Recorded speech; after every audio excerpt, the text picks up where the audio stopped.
ఓం నమ శివాయ శంభో శంకర హరంబర మహాదేవ ఏడుకొండలవాడ వెంకటేశ్వర యా లక్ష్మీ నరసింహస్వామిని పాదాల సాక్షిగా ఇప్పుడు మిథున రాశి వారికి ఒకసారి కవలేసి చూద్దాం. ఈసారి ఉగాది కొత్త సంవత్సరంలో ఈసారి కవలు ఎట్లా పడతాయి ఎట్లా లేవు చూద్దామండి.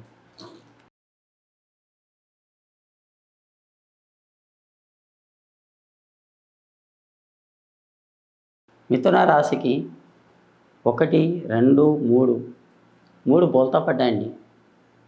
ఈ మిథున రాశి వారికి 3 బోల్తా పడ్డాయి. 1, 2 చిత్త పడ్డాయండి. 2 చిత్త పడ్డాయంటే దానికి మార్గం ఏముందంటే ఒక ప్లాట్ కొనాలని ఉంది, లేకుంటే ఒక ఇల్లు కట్టాలని ఉందండి. అట్లాంటి ప్లాన్లో ఉన్నది. ఈ 3 అంటే 3 సహకారాలు. 3 సహకారాలు అంటే ఏమైనా డబ్బు ఏమైనా ఇబ్బంది వస్తుందా, ఏమైనా చిక్కులు వస్తాయా, ఆటంకాలు అనుకుంటున్నారు. అలాంటిది ఏం రావండి. అవి మొత్తం కలిగిపోతాయి, అవి తొలగిపోతాయండి. ఈ కొత్త సంవత్సరం మీకు మంచి గడియలు ఉన్నాయి. మీ పచ్చడి చేస్తారు కదా, ఆ 5 మందికి తాపేయండి. ఆ పచ్చడి వేయండి. మీ అదృష్టం రేఖ కలిసి వస్తుంది. కానీ మీరు చేసే పనుల్లో కానీ బాగుంటుంది. రాబోయే దినాల్లో కానీ రాబోయే కాలంలో కానీ మీకు ఎక్కడ పోయినా కానీ మంచి గడియలు ఉన్నాయండి. ఇంకా మీరు భవిష్యత్తులో పేరు సంపాదించేది కూడా ఉంది. తప్పకుండా అవుతుంది కానీ తొందరపడకండి, నిదానమే చేయండి. మీరు ఎంత నిదానం చేస్తే అంత బాగుంది మీ పేరు మీద.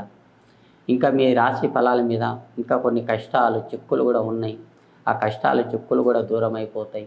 మీ భార్య భర్తల్లో కొట్లాటలు, కిరికిరులు, చిక్కులు, ఇబ్బందులు చాలా వస్తూనే ఉంటాయి. ఏమంటే మధ్యలో పుల్లలు మస్తు మంది పెట్టాలని చూస్తారు. కానీ మంది మాటలు వినకండి. మంది మాటలు వింటే మీ కొంపలు చాలా మునిగిపోతాయి. మీ భార్య భర్తలు సుఖం కూడా పడరు. కానీ ఆ అదృష్టం రేకాటం బజార్ ఎక్కినట్టే అవుతుందండి. అట్లాంటి మాటలు మీరు మంది మాటలు వినకండి. మీ సొంత తెలివితో వినండి. మీ అనుకున్న పనులు మీకు తప్పకుండా జరుగుతాయి. ఆ అదృష్టం రేకాటంలో కానీ ఆ శివుని దయ వల్ల కానీ మీకు మంచి గడియలు ఉన్నాయండి. మీకు రాబోయే దినాల్లో కూడా మంచిగా ఉంది. ఏదన్నా చేయాలనుకున్న పని కానీ అది తప్పకుండా అవుతుందండి. కానీ మీ మధ్యలో ఆలోచన రేకాటంలో కానీ ఈ సంవత్సరం మీరు ఏ పని చేసినా కానీ మంచిగా ఉంది.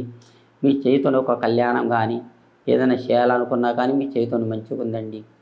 మీరు ఇక్కడ అత్తమాల పేరు, అమ్మనైన పేరు, ఇక్కడ అందరి పేర్లు నిలబెట్టే యోగం ఉందండి. నిలబెడతారు. ఆ భగవంతుని దయ వల్ల తప్పకుండా నిలబెడతారు. మీకు ఎక్కడ పని మంచి జరుగుతుంది. మీరు అనుకున్న పనులు మీకు బాగా జరుగుతాయండి. జై శ్రీరామ్.